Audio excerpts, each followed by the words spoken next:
Welcome to Homegrown, a Soccer Yank podcast, our home for domestic soccer. This is Jason Sierra, producer and co-host of Soccer Yanks. We're continuing our series on soccer media. This episode, we're talking to Brian Bunk. Professor at UMass Amherst and host of the U.S. Soccer History podcast. You can find him at the website ussoccerhistory.org. In our second interview, we're talking to Evan Ream, co-host of First 11 podcast and the beat writer of Sac Republic for the Davis Enterprise. You can find him at Evan Ream on Twitter. I'm with Dr. Brian Bunk, historian from UMass Amherst and host of Soccer History USA podcast and the website. Thank you for joining us, Doctor. Thank you for having me. So on your podcast, you do a lot of research dating back to the very early days of the sport, back into the 1870s, probably even earlier. And a lot of your resources are primary resources like newspapers. Can you tell me a little bit about soccer coverage or football coverage in its many facets from back then? Sure. As you know, that of course before the 1860s and 1870s, football was not codified into association football and rugby football, and then eventually American football. So usually the term that was describing the sport was just football, and that included all sorts of different codes and rules and played in different areas. And so newspaper coverage was pretty spotty up until around the middle of the 19th century in the 1850s and 1860s, which corresponds to the growth of newspapers in general, and in particular newspapers geared specifically towards sport and recreation, newspapers like the National Police Gazette, the New York Clipper, which began in 1853, and they usually would sometimes include notices of games that were played or of groups of individuals who might be willing to organize a game of football or maybe rarely a football club. Usually in towns like Philadelphia or New York and major metropolitan areas. But generally, I would say that coverage of football in all its various forms was pretty spotty during the 1850s, 1860s, and so forth. So obviously, New York area, the New York Clipper, like you mentioned, had its own sports section. Eventually, I think they were considered the first newspaper to have their own sports section. The New York Times, River Falls in Massachusetts had a large soccer community. San Francisco had a soccer community eventually. So when they were covering these matches, were they just previewing it and giving the scores, or were they adding some kind of a depth or color to the commentary? It really depended on the particular newspaper and I think the skills and interests of individual sports writers, if we can call them that. As you say, most papers, beginning in the 1870s, 1880s is when you really start to see a kind of dedicated sports section appearing. Before that, sports news was often just interspersed in columns with everything else. So there might be a brief story about someone who bought a prize cow, followed by a report of a football match that had been played. So some of those early reports are pretty sparse in terms of detail. I think some of the later ones can include what we might today think of as tactical analysis or match analysis and evaluations of particular players or their skills. It still seems fairly rudimentary from our vantage point, but I think, again, it depends primarily on the skills of the writer and perhaps also the expectations of the audience. But there was some, or could be some, genuine description of match play and maybe even critiques or commentary on performances and tactics as well. Now I'm not sure if this was a media thing or if this was just a general when it comes to sport. When was there clear separation between rugby, association football, and regular football? Well, the Association Football Code was written or developed in 1863 in England. The first version of the rules wasn't published in the United States until 1866. And then the Rugby Code followed in the 1870s and American football shortly thereafter. So it was really that period of the 1860s, 1870s, 1880s when the sort of main branches of football in the United States, at least, began to coalesce. Now, we know there was match coverage, but when do you think essentially, I mean, at that time, we were considering the history sports writing to be based largely around horse racing, boxing, and baseball. Did you notice that there was a separation, or when did you notice that there was just less coverage of soccer, or was it an equal playing field for a particular amount of time? I think that, like the history of American soccer in general, it really depends on a particular region. I think it is perhaps once American football becomes so popular in the 1880s and 1890s and then throughout the 20th century that it becomes one of the major focuses of most newspapers and most sporting pages. So you do get, as you said, baseball, boxing, and then American collegiate football, intercollegiate football at that point, become the dominant sports that play out in the newspapers. So a newspaper like the New York Times is always going to be covering soccer throughout the 20th century, but it would be pretty spotty in general, I would say, beginning around the turn of the century or something like that. In other places, like in San Francisco, they would dedicate a good amount of space to soccer along with other forms of football right through the early decades of the 20th century. So I think it really depends on a particular place and how popular soccer was as a sport. And then I think the other important factor is individual sports writers who may have had a knowledge of the game, may have enjoyed the game, may have played the game. Perhaps they had immigrated from Great Britain.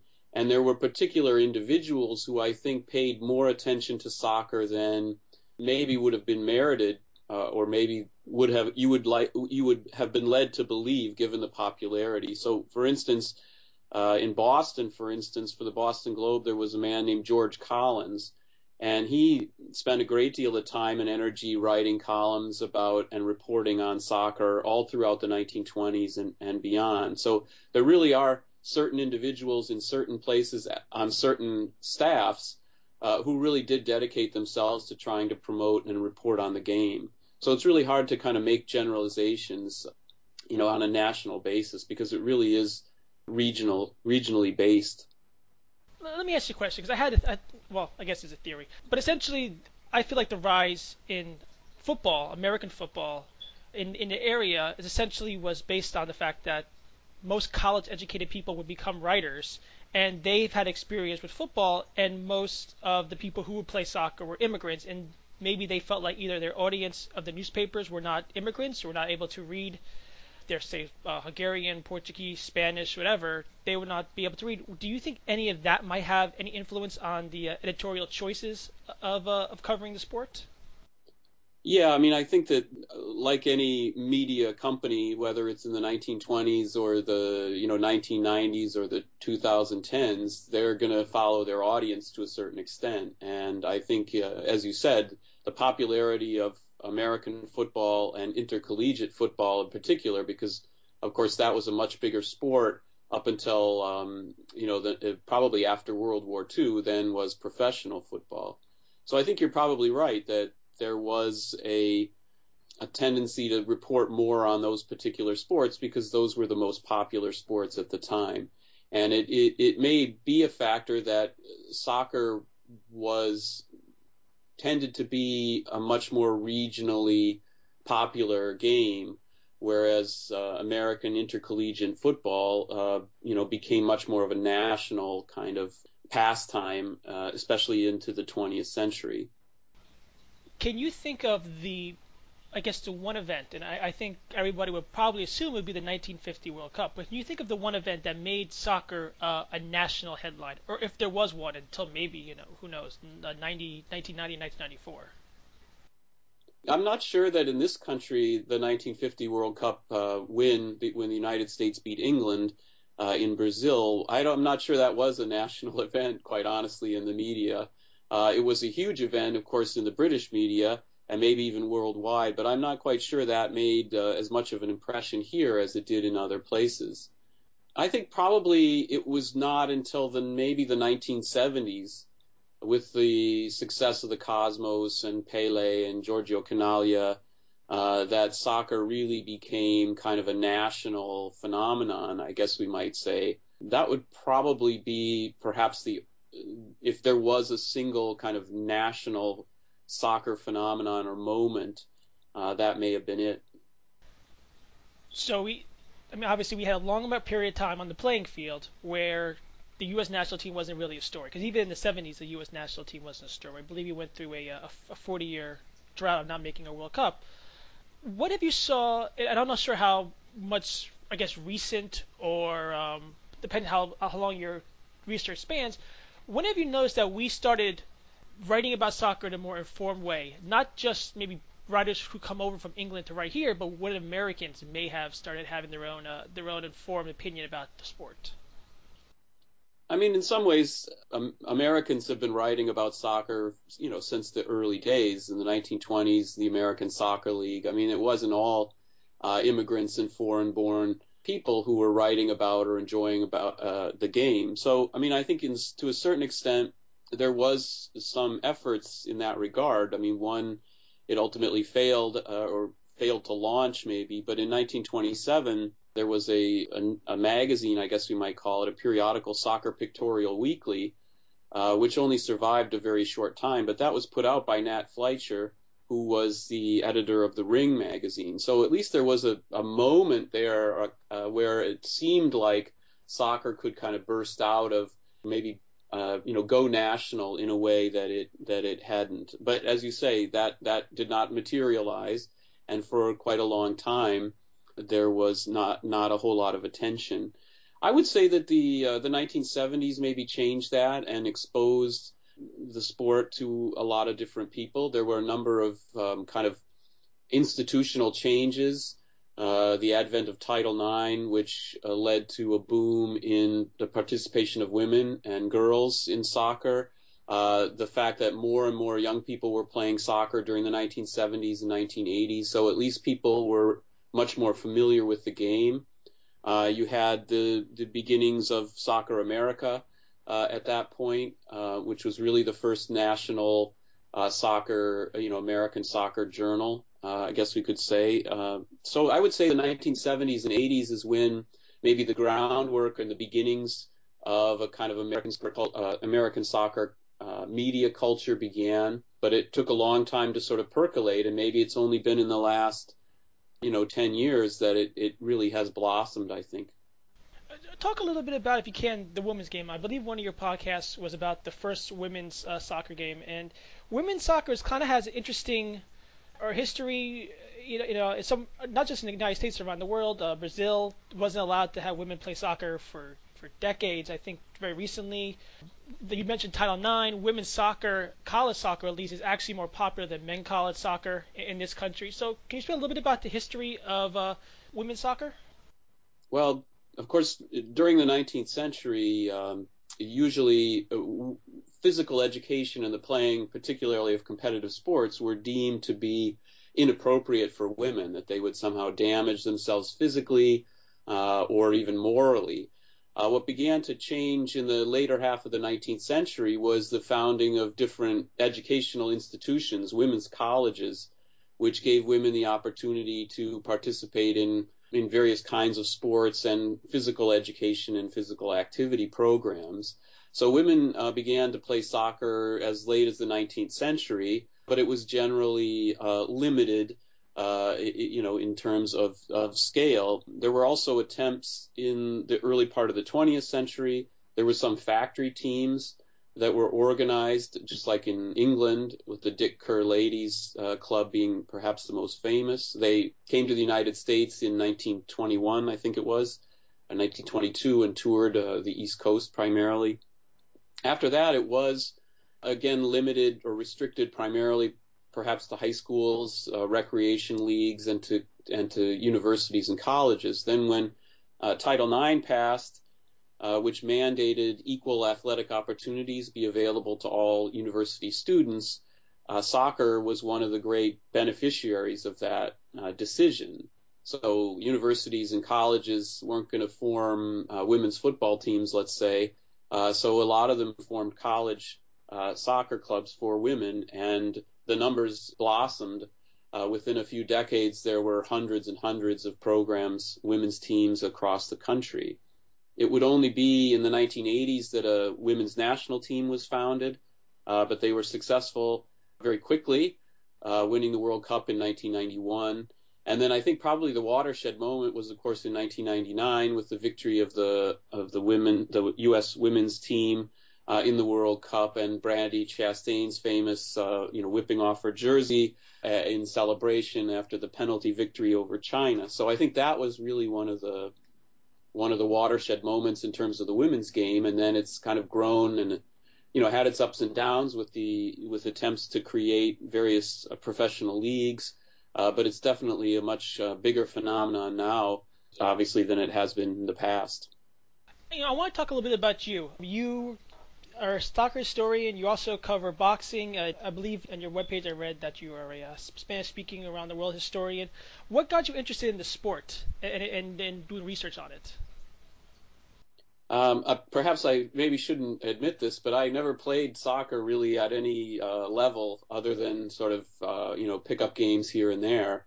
Where I grew up, basketball and football were the king. Not that I played either of those sports either, really, to be perfectly honest. I became interested in the sport primarily because as you said, I was trained originally as a historian of modern Spain, and I became interested in the Spanish community that had lived in New York City. There was a pretty large, relatively speaking, large immigrant community of Spaniards in the city. And I started to do research about this community because at that point there hadn't been a lot of work done. And I quickly came to find how important sports were, particularly boxing and then soccer for that community. I mean, I had always been kind of a fan of soccer. Obviously, if you study European countries or you spend a lot of time there, you know how important soccer is for those cultures. So I can remember being in Spain doing research and watching, World Cup games and European Championship games, and so I did have an appreciation for the game as a spectator. As I was doing my research in the 1990s in particular. So I'd always followed the game, and then when I started to research the Spanish community in New York City, I became interested in its history, and that led me to look a little bit into the history of the game in the United States, where I found that there hadn't been a lot of information, hadn't been a lot of work done on that area, and that really made me become a lot more curious about this game and its history, particularly in the United States, and kind of curious, I guess, in uncovering what had been at that point a little studied. I mean, I suppose it still is to a certain extent a little studied topic. English game is so popular here compared to, say, the Spanish game or the German game, and we had so much, I guess, an immigration of well, I can say this because I'm from the area, so. For me, in my area, I live in northern New Jersey. We have a lot of Spanish immigrants, a lot of German immigrants. At some point, I would think that game or that the influx of immigrants would make that league more popular. But why do you think, if you can, with the English game, the actual Premier League might be the most popular one here? Well, that's a good question. It may be just the kind of historic ties. I mean, maybe we would have appealed more to an English-speaking cultural import, as it were. It could be that I think in some ways the Premier League is probably the most popular league on a global scale. And so that may be part of the reason. I think that NBC in particular has done such a great job this last couple of seasons in promoting and televising Premier League that might explain a lot of its popularity as well. I mean, it was awfully hard to watch. It still is to a certain extent to watch Spanish league games or Bundesliga games and other Serie A from Italy to get those games on television regularly. So I think that maybe, at least in the last couple of years, it probably has as much to do with NBC gaining the rights and then promoting it and televising it in such a quality way that might explain the overwhelming popularity of the Premier League. Where do you think right now the soccer media is? Do you think that it's, with the advent of internet and blogs, and there's way too much noise out there, or do you think that there is a service being done covering, I would say, multiple smaller independent sources covering the sport rather than the large institutions? Like the New York Times doesn't have a lot of space on a newspaper dedicated to soccer, or even I live in New Jersey. The Star Ledger got rid of their soccer beat writer even though Red Bull Arena is only, say, 5 miles away, and that space is being filled by local independent sources. Do you think not having the establishment media and having a lot of small voices degrades the soccer, or degrades the media, or degrades just the possibility of looking at the history eventually? I think that, part of the popularity, to go back to the previous question, is that it may be because of the availability of all those different sources that you mentioned. This is perhaps a golden age in American soccer information, where you can find podcasts and blogs and independent media sites on just about any version of the game that you wish to find, whether that's the U.S. Open Cup competition, whether that's some obscure Turkish league side, whether that's on the history of the game. So I think it's hard to say that it could be a bad thing to have all of that information. And I think some of the things that you've described are challenges faced by the media in all sorts of fields, not just in terms of soccer coverage. So I guess it's a bit of a mixed bag. On the one hand, you're right that it can be a kind of cacophony of different voices and sounds and so many websites and so much information that it becomes almost too much. On the other hand, I think if you are willing to spend the time to focus and to seek out the kinds of information that is of interest to you, you can find a lot of quality information available about just about any aspect of the game today. And I think that even though you're right, the New York Times and some of these other major media outlets do not really spend a great deal of time on the game, there is also other quality work.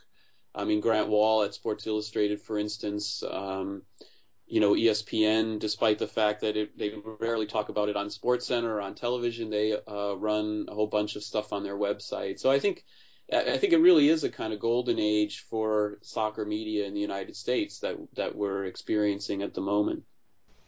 Yeah, I have to kind of think about when you're saying that it's just not just soccer, it's media in general. And I think about when the tsunami happened in Japan, many news outlets didn't even have a Japanese bureau at the time. And so, yeah, obviously if they're not going to have a Japanese bureau, they're not going to spend the money, paying $40,000 for a beat writer for just soccer. Well, did you see that news that Sports Illustrated, I guess, had laid off all of their photojournalists? Yes, I actually just heard that. I believe that this might be the last time they're actually hiring actual staff photographers taking photographs for the Super Bowl. I think they could go with the freelancers next time around. Yeah.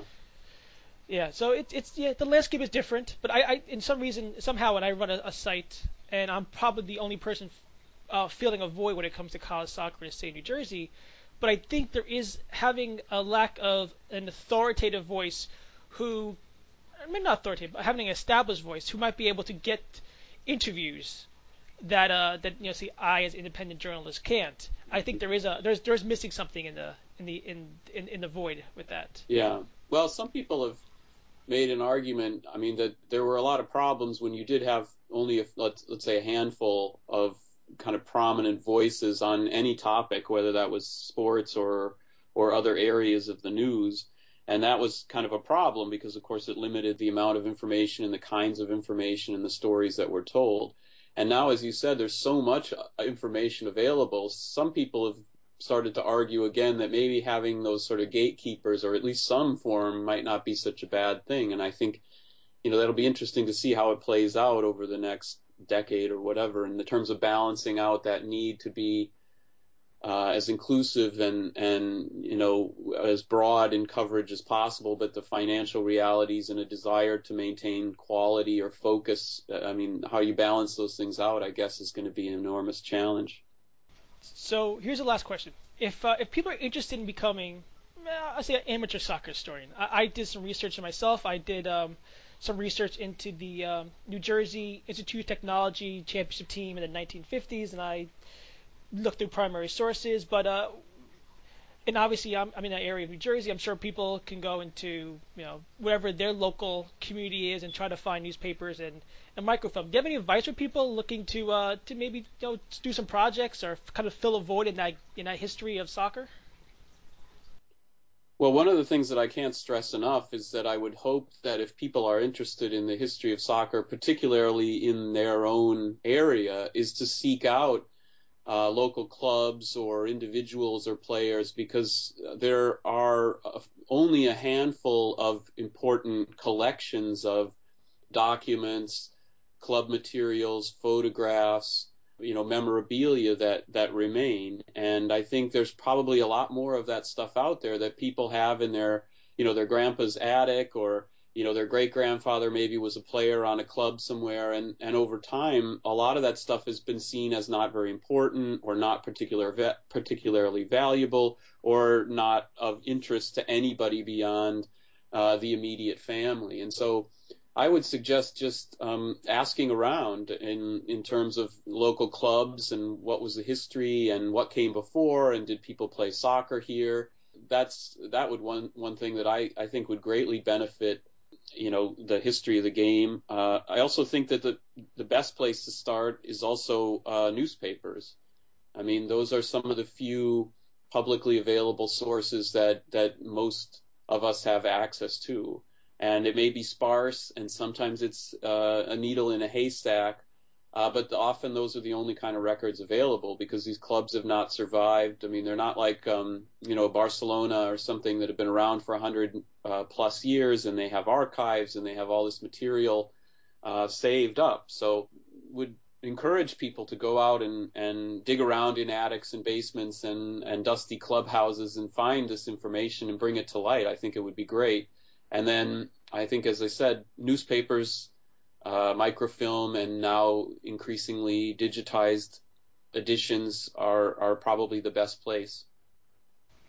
All right, thank you so much for coming on. It's I've wanted to have you on almost since probably the beginning of this podcast, and I really appreciate your time. Well, thank you. It was fun. I'm glad you asked. You're welcome. I'm here with Evan Ream, Sac Republic beat writer for Davis Enterprise and podcaster for First 11. How you doing, Evan? I'm doing well. How are you, Jason? Thanks for having me. Great. I really appreciated being on. I'm a fan of your podcast, The First 11. I love any podcast that does anything involving not just MLS, but the domestic leagues. You guys talk about NASL, you talk about NPSL, PDL, USL Pro, so I really appreciate that coverage. Something that Abram Chamberlain, my co-host over at First 11, is something that we definitely try and do, because we understand that MLS, while it is a great league and a league that we like to follow, it's not the only soccer that exists in this country, and there are tons of markets in this country that don't necessarily get that much coverage of soccer. We try to work with those and try and let people know what all these other great soccer leagues and teams are about. So we really enjoy discussing a wide variety of leagues on First 11. Well, one of those leagues is USL Pro. You cover the Sac Republic. I would say outside of the New York Cosmos, Sac Republic is probably the best known non-MLS team in the country. And you're the beat writer for it. How long have you been beat writer since the start? Yeah, so that's interesting. So I work for the Davis Enterprise, and Davis, a lot of people don't know, is a city about 10 miles west, 15 miles west of Sacramento. I've obviously, I got hired at the newspaper last year, and it was just in general sports writing, and I didn't necessarily have a beat, but they knew that I liked soccer, and so they're planning on mostly having me just do high school soccer. Davis has a couple of really good high school soccer programs, but then Sac Republic came around, and we weren't really sure if we were going to cover it or not, because we weren't sure how big of a deal it was going to be. I mean, no one really knew how big of a deal it was going to be. Even the guys at the Sacramento Bee weren't sure that they were going to cover it or not. And normally, the Davis Enterprise had covered the Sacramento River Cats, which is a AAA baseball team, formerly the minor league affiliate of the Oakland A's and currently the minor league affiliate of the San Francisco Giants. And they've done some coverage of that over the summer, but while that's something that's pretty popular and they're a pretty successful franchise, it's not something that people in Davis necessarily followed like religiously or really looked for coverage. It was sort of like more of a fun thing to go out and do every once in a while, go see a decent level baseball game in Sacramento in a really nice stadium. But my editor, Chris Sauer, he's a great guy. He caught on really quick to how fast Sac Republic's catching on and how successful the franchise is going to be. And he said, I think we'd get more readers at our newspaper if we covered something like soccer, especially because a lot of people don't know this because they don't know where Davis is or what it is. It's such a soccer hotbed, and we have MLS, despite being a town of just 60,000 people, we have current MLS players such as Sporting Kansas City's Jaleel Anibaba, San Jose Earthquakes Adam John, and then formerly Sam Reynolds of Toronto FC. So there's a big soccer playing group in Davis, and so my editor figured it would be a great idea to cover Sac Republic. And so I've been there from the start. I haven't been at every game per se. I've been at probably about 90% of the games, but because we're such a small newspaper, sometimes I have to cover something else. Like we're always going to cover a Davis sport over a Sacramento sport, if that sort of makes sense. But I guess to answer your question in a very long way, yes, I have been as Sac Republic. Sorry. No, that's okay. It gives me some kind of insight because we have a writer for Soccer Yank who is kind of in the same situation. He's a guy who loves soccer, but as a newspaper writer, he has to cover a lot of high school, a lot of college, local college sport, not even Division I, but local college sports. And he advocates for soccer on a regular basis. He tries to be able to go out and cover soccer. Your editor was smart enough right away to notice not just the passion of the community, but the interest of the community for the sport. And fortunately, I guess it was fortunate for them that they had somebody who actually knows the sport. Has your knowledge, your involvement in the soccer community helped bolster your coverage? Has it made you better, or not? I want to say we're better. Has it made you more accessible when you're considered a small newspaper? Yeah, I think so. And the Davis Enterprise newspaper I work for is it's a really well-read newspaper. And what I mean by that is every time I go around town and, someone who I know always comments on the story that I had in the paper recently. And a lot of people are really invested in their community in Davis. Again, I said 60,000 people live in Davis, but I think we have around 10,000 subscribers. So, and that's not including, obviously multiple people live in households who get the newspaper in it. So we have a pretty good amount of subscribers. And I think that my presence, or I guess in the soccer community, has helped because I'm always out at, like, for instance, we have a really strong youth soccer program in Davis, and a really, really nice complex that goes with it. Sometimes I go out there to cover events for, like, top shore soccer, just for showcasing for that college coaches are at. So I'm engaging people there. I play in a lot of the local adult leagues and talk with a lot of people about Sac Republic all the time. In fact, actually, on my adult league team, I play with 2 Sac Republic employees. So we're always talking about it. I'm always engaging in the community, and I think that has helped the coverage because I think, when you know someone who is doing something like what I'm doing, writing about Sac Republic, you're more to actually go and scout that coverage, even if it isn't necessarily readily available. Luckily, our newspaper is pretty readily available, and it's not very expensive, and we publish all of our articles online for free, so no paywall or anything like that. So, I do believe that being active in the community has helped my coverage. Now, you're not just covering the team, you're not just covering the games. Interest in Sac Republic is more or less their ability to draw fans and their ability to be a legitimate expansion franchise for MLS. How much of your job or how much of your role covering the team is now involved in off-the-field activities and off-the-field rumors?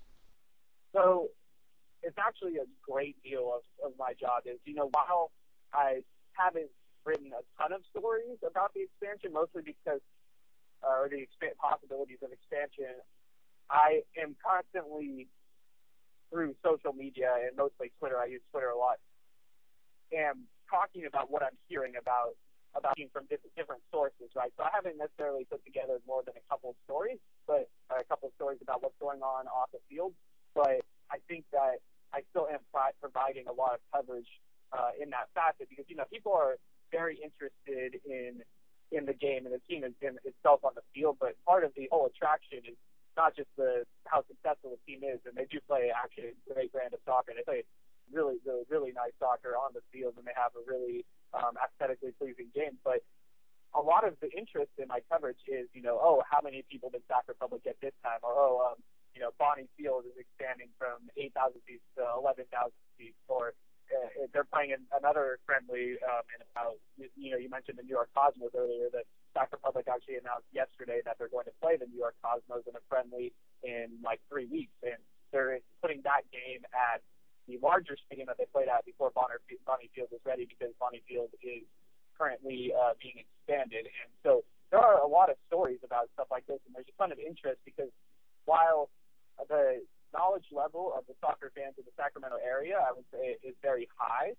there are a lot of weird rules in MLS. And I know that I'm sure you've encountered that through your coverage, but a lot of people don't know a lot of things about MLS. Like, I don't know how many people know MLS is a single entity, or, you know, who the last 3 or 4 expansion teams in MLS were and how much was the expansion fee, or what requirements are Don Garber and the rest of the league staff considers most important for an MLS expansion franchise. So a lot of that is, a lot of my job is sort of putting in the tidbits that are happening off the field. And furthermore, you know, when I'm writing in the newspaper, I'm not necessarily writing for a fan who is a soccer expert. So I have to sort of provide a lot more context, because it's not the NFL where everyone watches the Super Bowl. It's MLS and it's USL Pro, and there are all these weird rules, like more substitutions in USL Pro. Last year they had back-to-back games. You don't play everyone in the league this year. There are reserve teams that are MLS parent teams. So there's a lot of like really random information that you have to be really thorough to cover and actually convey to the average reader, I would say. When you're covering a team like Sac Republic, and for me, a lower level team is almost like covering a college team, where your biggest story should be the local talent, the best talent, and also the coach. How much of an advantage is it to have Preki as the coach of Sac Republic? As a mildly, I guess to MLS fans, he is well known, obviously, but to the outside of the hardcore fans, he might not be a real well known commodity. Now, clarify, are you asking about how much of an advantage to have Preki for the team, or for my coverage of the team? Because I have very different answers depending on what specifically you're asking. Oh, okay. Well, having Preki for your coverage, because I guess this might be a little workshop talk for writers. I like having a coach who has a long track record and well known, because you can write stories about the coach. The coach becomes narrative. But for you, was Preki a narrative at first? Oh yeah, definitely. And you know, Preki is a very obviously very famous within soccer circles, and is U.S. international, scored the winning goal the only time that USA has ever beaten Brazil, had an assist in the World Cup, 2-time MLS MVP. There are a lot of really interesting facts about Preki that you can write a lot of narratives about, but just because he's more well known doesn't necessarily mean that narrative is better.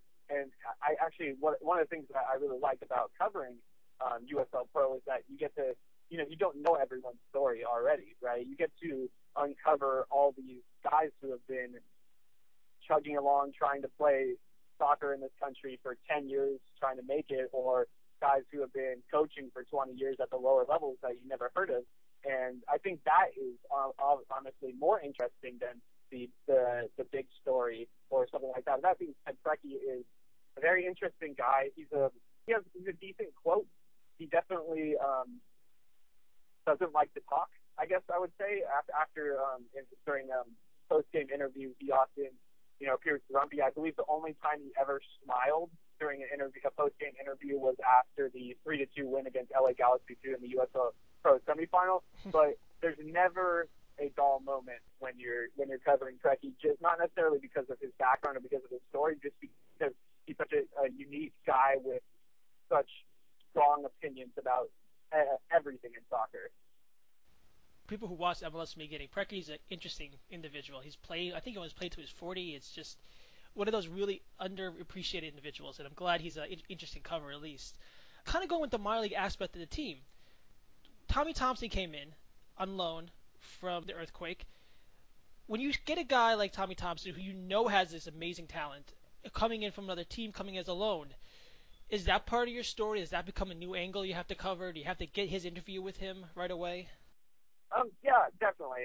And because, and that's another thing that, you know, a lot of people who I'm writing for don't necessarily understand even what a loan is, right? Because if you're coming from a, quote, traditional sports background in the United States, sort of system doesn't really exist in the NFL, MLB, or whatever. So not only is that part of the story, but yeah, you do want to realize, like, or try and say, like, look, this guy's here right now. He's pretty exceptional talent. For Tommy Thompson, he was a local guy. Everyone knew that he wasn't going to be around the team for that long because of he was so talented. I mean, Frankie sort of has his guys, and when you see someone who only trained for one day jump straight into the starting 11 and perform pretty well, you know that person is not going to necessarily be around for a while because they can play at higher levels. You know, honestly, the bigger story for us was with Adam John coming on loan because he is from Davis. He played at the Davis Legacy Youth Soccer Program, and he represented Jesuit High School in Sacramento, which is Davis High School's biggest soccer rival. And so there were a lot of stories like that. But yeah, I mean, it really depends, though. I mean, there's no real sense in doing a story on someone who's only there for a couple of games, unless it's a guy who is of the caliber like Tommy Thompson. But, you know, if you're talking about, like, not that he's not a good player or anything, but a guy like J.J. Koval, who came on loan for a couple of games, I mean, it's probably not going to do as big of a feature like him. Like, though he is a fine player, you know, there aren't as many storylines for a guy like that than there are for a local guy like Tommy Thompson, who played at Granite Bay High School in Sacramento, which is also one of Davis High's biggest rivals. So it's more about what story is behind the person. Is the person necessarily relevant to your audience, rather than, you know, just making sure you get coverage of a guy who comes in there for indefinite period of time.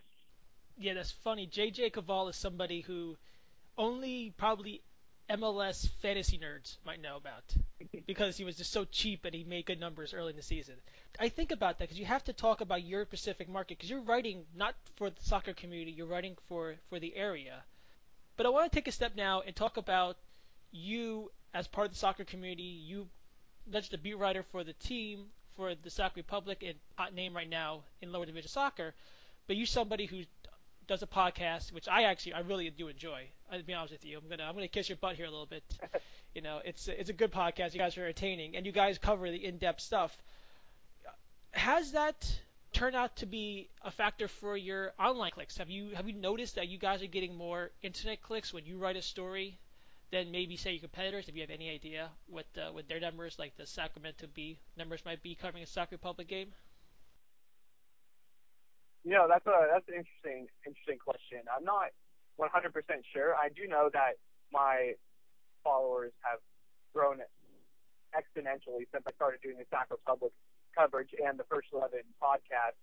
As far as individual clicks, I'm not exactly sure because I don't actually have access to the stats page at the newspaper for some reason. Like, only editors have privilege for it. And you know what? That's probably a good thing because I remember when I used to run my own blog, just sitting there sort of clicking and seeing if anyone was actually reading my story.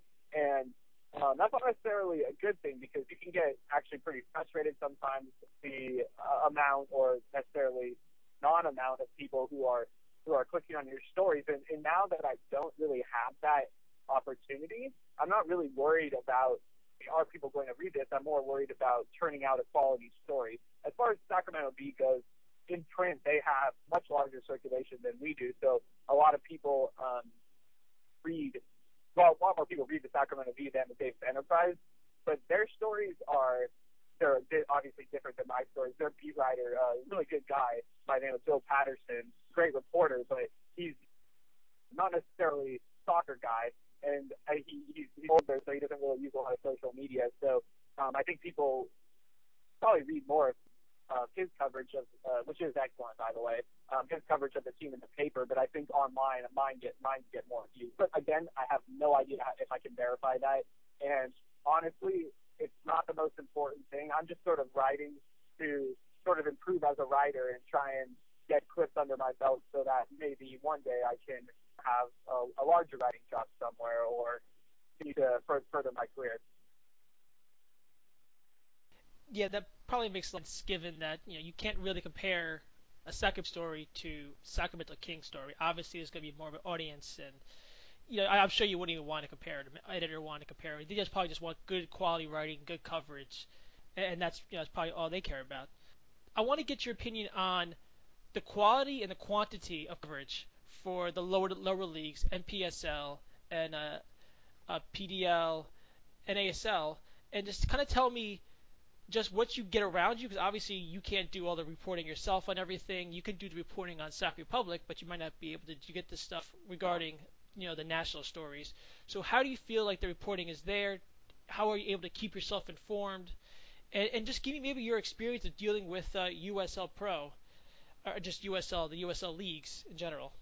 That's interesting. I'll actually take the last point first, the last question you asked first. The USL Pro, people don't realize this, but maybe 5 guys run that entire league, right? And it's so small that during the day of the final, the USL Pro guys invited some of the media out just for a kick-around soccer game, and they literally brought the trophy with them. They had the trophy down. We took some pictures of it. We joked that we were going to play for the trophy, and we started asking one of the guys who runs, has a high position in the league about it, and he told us that he actually took the trophy and carry-on on his way over on his bike to Sacramento. And it's such a small league, and it's run by so few people, and a lot of people were giving them crap for their schedule being delayed, but there's so many factors that they have to take into account when they're doing stuff like that, and they have so few people, and all those guys work really, really, really hard, and they produce like a lot of really decent coverage on their website. And so the league doesn't really have, people always say that MLS is poor. Well, USL Pro is even more poor, and it's a couple of guys who really love the sport, who really want soccer in this country to succeed, and they don't care how much they have to work, or I obviously don't know what their salaries are, but they're not getting paid like Don Garber, I'm sure. So it's that aspect of it is really interesting, and that the fact that it is so small is also just coverage of NPSL, coverage of NASL. There is some, but there's not a lot, and it's very hard to find. And actually, the way that I think soccer fans go to get their coverage is basically all on social media and through social media. And that's why I think that, again, having a good presence on social media is very important if you're going to cover soccer, because if you don't open up your newspaper and read about the NPSL, that's just not going to happen. And furthermore, you look at the NASL, and the closest team to me in the NASL is FC Edmonton, which is about 1,500 miles away or something ridiculous like that. So you really have to seek out your own coverage. The great thing about that is I think that there are more intelligent soccer fans on Twitter than probably any other sport, given the fact that they have to go there to get their coverage. As far as the quality of the coverage, it really depends on a per case basis. There are some teams that have okay coverage. There are some teams that have terrible coverage, and it really depends on a case by case basis. And it's just like the same way as some teams have a really engaging, at any level of soccer, some teams have a really engaging social media following. You look at in MLS, Real Salt Lake, Portland Timbers, Sporting Kansas City are considered 3 of the bigger clubs. But if you look at the markets that those teams actually play in, it's tiny. It's just more of the fact that the teams have done such a good job running their organizations that they get coverage, and they've done such a good job engaging their fans that people are willing to pay attention. And it's the same at the lower levels. I mean, Sac Republic, their model from day one was Orlando City, and so they tried to replicate what Orlando City is doing, and I think that they not only replicated it, but they surpassed it. And when you have a team like that who is making all these different sacrifices to get coverage, you're going to see better coverage than some of the other teams where, I don't even know if the newspaper in their hometown would be able to tell you anything about the team. Whereas in Sacramento, there are 3 people covering every single game for 3 different publications, which is more than actually probably a couple of NASL teams, more than some MLS teams. Well, not more than some MLS teams, but there aren't a lot of, I guess, beat writers at some of the MLS teams in the press boxes that I've been to. So I think that it depends on a case-by-case basis, especially with NPSL. I've written a lot for the Cup.us, which is a great website, and I always find it really odd because there are some teams, like I just covered SF City FC, it became the first team from San Francisco to qualify for the Open Cup in 17 years, and I wouldn't have heard of them at all, but the guy who literally the coach of the team, sent me a Facebook message and say, hey, here's what we're doing. We'd really like you to come out to our game. And he did this with multiple people, right? You have those kinds of people who are going to get good coverage, right? But then you also have some random teams where you call them and they don't call you back for 3 days or something like that. And it's really hard to get quality coverage of teams who doesn't even really seem interested in talking to you. Yeah, I know that experience. I work, besides just doing college soccer, I do a little bit of the NPSL and the PDL teams in my area, and there's some teams that are very receptive, and other teams that I literally had to send out a dozen emails and get Josh Hakala. Yeah. I worked for to send them an email about me covering the game for them for the Open Cup game. So I understand the frustration. Yeah, no, definitely, and you know what it's like. Speaking of Josh, we should just give him a shout out. Josh Akala at thecup.us been working ridiculously hard on basically being the only record of a comprehensive record of the Open Cup over at thecup.us, and I have no idea why. You know, if I were U.S. Soccer, I would say, like, look, I'm sure we can find $100,000 in our $100,000 a year in our budget. I mean, they have such a surplus of money. I would just say, hey, look, let's give Josh $100,000 to run full time a comprehensive U.S. Open Cup site and keep all of our history and statistics. And I just don't know why they haven't done something like that so far, because he's so good at what he does, but he has to work a full time job and he has kids. And so, I mean, the tournament is not getting the coverage it deserves when there's plenty of money to make sure that happens. So that's something I just don't get. That is a good segue. I actually talked to Josh. He was on the first episode of this series. So we talked a lot about that situation as well. Not the U.S. Federation, but the situation of the struggles of covering these very small organizations within the U.S. Open Cup. I really appreciate you giving me the opportunity to talk to you and kind of explain to me a little bit what's going on your side of the coast. I don't really get an opportunity to talk to a lot of people on the West Coast about soccer. I'm a Northeast guy. I kind of stick in that circle. I really appreciate your coverage. I really appreciate the work you do with your podcast and on the and in the community. Hey, thank you so much, and I really appreciate you having me on. The soccer community is so great because right now it's big enough so that the average person knows a lot about the community, but it's small enough where you can still make things like this happen, and you can still beat someone in a random part of the country just because you both like soccer. And I think that's one of the really great and underrated things about the sport in our country right now. It's a really exciting time, and it's great to come on and talk to people like you and do things like this that maybe wouldn't happen if we were both covering the NBA or something. Yeah, it's really a DIY situation. You can, other than MLS teams, you can probably go out and cover anybody. And then most smart clubs would be happy to have you. So it's a really exciting opportunity for a lot of young writers, especially. Yeah, definitely agree, Jason. All right. Thanks so much for having me. Thanks so much for coming. Yeah, no problem. And any time. And I look forward to listening to the other podcasts in the series.